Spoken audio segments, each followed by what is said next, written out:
సంవత్సరం శుభాకాంక్షలు, happy new year. ఆంగ్ల నూతన సంవత్సరం శుభాకాంక్షలు అనుకుంటా వాట్సాప్ లో మత్తడి దుంకిందబ్బా.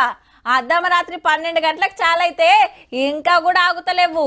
చుట్టాలు, దోస్తులు, ఊరోళ్ళు, ఫేస్బుక్ ఫ్రెండ్స్, వాట్సాప్ గ్రూప్ వాళ్ళు, ఆఫీస్ వాళ్ళు, ఆడకట్టోళ్ళు, కంపెనీ వాళ్ళు, కాలేజ్ వాళ్ళు, ఎక్కడిది దుమ్ము దుమ్ము పో.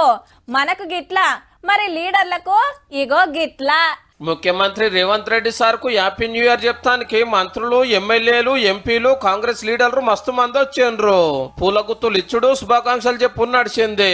పెద్దలు జానారెడ్డి గారిని కలిసినాక సికింద్రాబాద్ జేబీఎస్ బస్టాండ్ కు వచ్చి అంతా తిరిగి సవలతులు అడుచుకున్నాడు మంత్రి పొన్నం సారు. ఇంకో మంత్రి ఉత్తమ్ సారు సొంత ఇలాకాల గుడికి పోయి కొత్త ఏడాదిలో అందరికి మంచి జరగాలని కోరుకున్నాడు దేవుణ్ణి.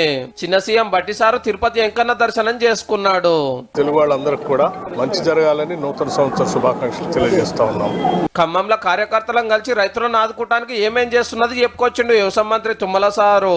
కడమ మంత్రులు, ఎమ్మెల్యేలు ఎవరి కార్యాలల్లో వాళ్ళు ఉన్నారు. Chennur MLA Vivek Venkataswamy sir new year శుభాకాంక్షలు చెప్పిండు అందరికి.